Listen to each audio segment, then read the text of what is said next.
Santo Agostinho nos diz que nosso coração anda inquieto e só encontra repouso em Deus. Há algumas décadas passadas, dizia-se que em breve ninguém mais iria buscar a Deus, buscar uma religião, e que a prática da vida religiosa era apenas porque a humanidade era muito infantil, muito criança.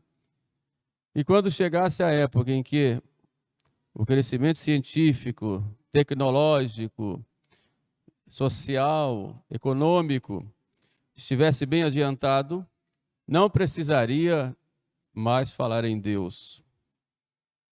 Nós chegamos a ouvir, eu tive essa oportunidade de ouvir e ver num escrito, um grupo brincando, mas colocando isso nos jornais, a ideia de Deus que o atraso criou já se tornou uma coisa desnecessária. Usar até uma palavra chula, se tornou um treco desnecessário.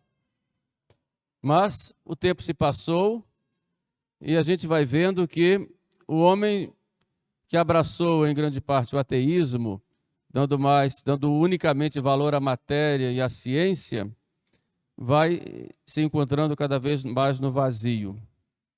E vai fazendo substitutos para Deus, endeusando ou idolatrando, as criaturas.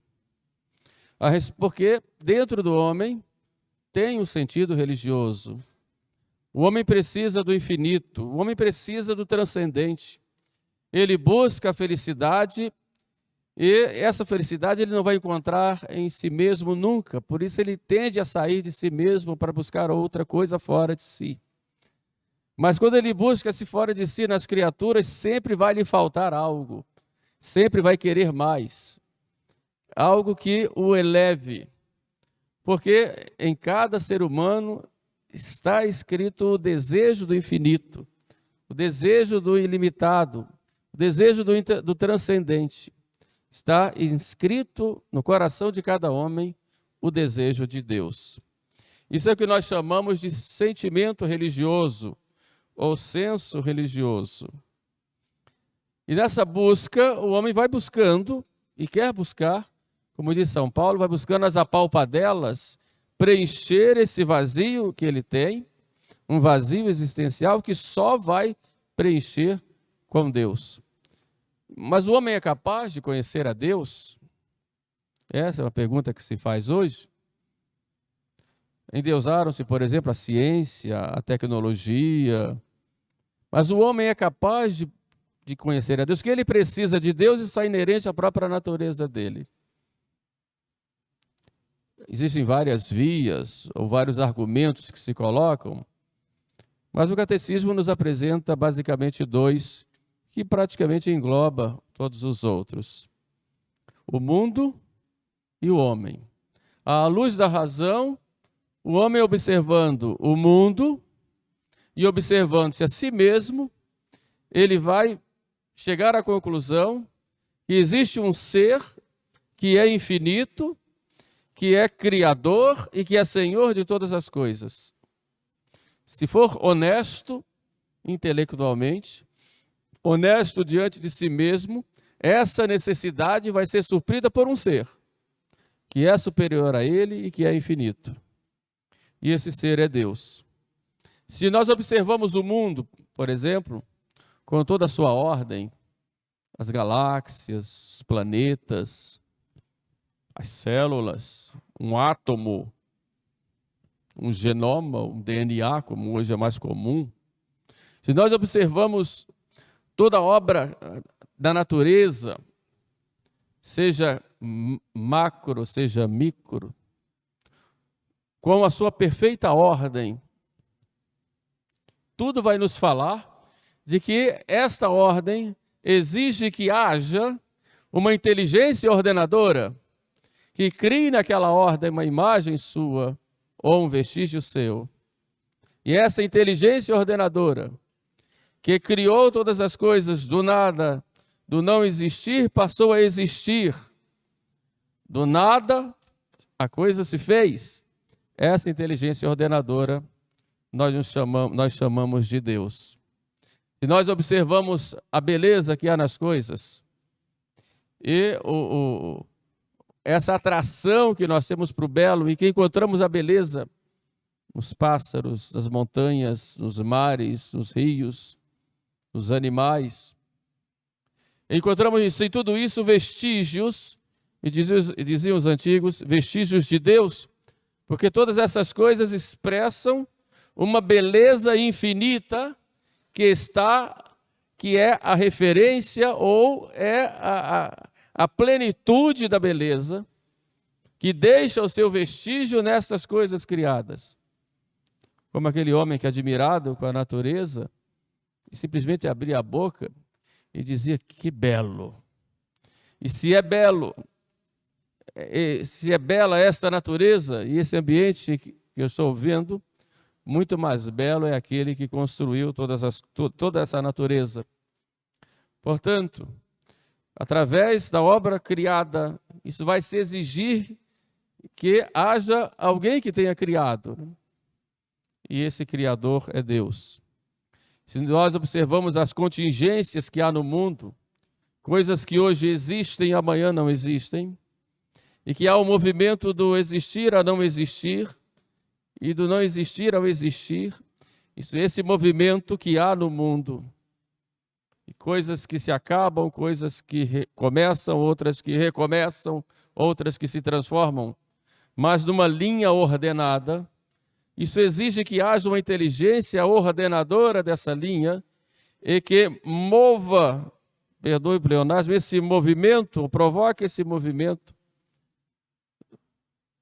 de causa e efeito, e esse motor nós chamamos de Deus. E já que falamos de causa e efeito, o efeito vai a uma causa, ou vem de uma causa, que vem de outra causa, que vem de outra causa, até nós chegarmos a uma causa primeira, que é incausada, senão não seria a primeira, e essa causa primeira, esse princípio, é o princípio criador, nós chamamos de Deus. De modo que o homem, pela própria razão, observando todas as coisas, vai chegar necessariamente ao conhecimento da existência de Deus, da grandeza de Deus, do infinito que é Deus, e dos seus atributos. Mas se nós observarmos o próprio homem, que ama o belo ou ama a beleza, o homem que tem inteligência, e com essa inteligência ele é capaz de conhecer as coisas, e com essa inteligência ele busca e tem sede da verdade, e quando encontra a verdade ele é feliz e repousa, mas ele quer mais coisas, e ele é capaz de chegar do conhecido ao desconhecido, num movimento intelectual, gradativo, mas racional, e que é ordenado. Isso revela que nele há algo que não é apenas cabeça, tronco e membros, que não é apenas um grupo de células, né, ou com órgãos. E essa, além dele ser um ser inteligente, não apenas segue os instintos, e pode controlar os instintos com essa inteligência, com a sua vontade, ele possui uma aspiração ao infinito e é capaz de escolher as coisas. Tem a capacidade de escolher entre uma coisa e outra o que ele pensa que é melhor. É o que se chama de vontade. E ama a liberdade dessa escolha. Por outro lado, o homem busca o bem com essa vontade livre. E busca o bem moral, porque na sua cabeça, muitas vezes até deturpada, por causa do pecado original, o homem busca o bem e evita o mal. Pelo menos o bem que ele considera como bem, chamado bem moral. E tudo isso mostra que há um Criador que criou todas as coisas, que criou também o homem, e que nas coisas deixou, na natureza deixou o seu vestígio, e no homem deixou a sua imagem. O homem, então, possui um corpo e possui uma alma. Tudo isso o homem é capaz de conhecer através da própria razão. E é isso que a igreja nos ensina, que o homem, pela razão, pode conhecer a existência de Deus, os seus atributos, a existência da alma, pode buscar a verdade, mas, devido à sua própria limitação, ele vai às apalpadelas, como vai nos dizer São Paulo. E indo às apalpadelas, o homem pode muitas vezes errar nessa busca. Por isso o homem muitas vezes cria ídolos para si, e coloca coisas da natureza como seus ídolos. Ele se engana, por isso ele vai e pega a natureza e chama a natureza de deusa, ou é capaz de adorar um animal, ou adorar um objeto, ou até adorar uma pessoa. O homem tem esse senso religioso que busca a Deus, e ele vai sempre adorar, sempre vai ter essa submissão, ou sempre vai buscar algo para adorar.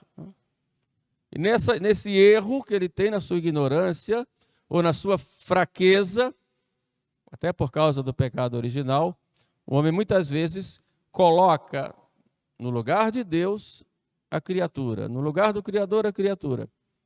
É o que nós chamamos de idolatria, e chamamos a origem das diversas religiões, vem desse senso do homem, senso religioso, mas dessa dificuldade que o homem tem de chegar a Deus. Ele é capaz de chegar, mas devido às suas próprias limitações.